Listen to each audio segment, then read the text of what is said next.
সবসময় আগে বললাম উৎসব আয়োজনে তো আমরা থাকি, কিন্তু ধর্মটা যার যার। আমার ধর্ম অন্য কেউ কেড়ে দিতে পারবে না, অন্য কেউ জোর করে আমাকে অন্য ধর্মে নিতে পারবে না। সেরকম হিন্দু ধর্মের কাউকে আমি জোর করে মুসলমান বানাতে চাই না। অবশ্যই তাদের হিন্দু ধর্মের সমস্ত বিষয় তাদের মধ্যে থাকতে হবে। শহীদ প্রেসিডেন্ট জিয়াউর রহমান সম্পর্কে আরেকটি ভুল ধারণা বলা হয় যে তিনি বলেছেন, আমি যেটা বলতে চাই, তিনি বলেছেন যে ধর্মীয় মূল্যবোধ প্রতিষ্ঠা করতে হবে।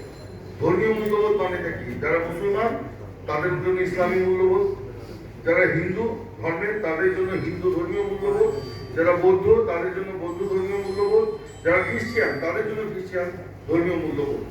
এটা সকল ধর্মের ধর্মীয় মূল্যবোধ যদি সেই ধর্মের মানুষরা জাগ্রত রাখে, চর্চার মধ্যে রাখে, তাহলে সমাজে হানাহানি, সমাজে অনৈতিকতা, অশ্লীলতা, সমাজে বিশৃঙ্খলা এটা কিন্তু দেখা দিল না। কিন্তু বলা হয় বিএনপি একটি বিশেষ মূল্যবোধের কথা বলে। অবশ্যই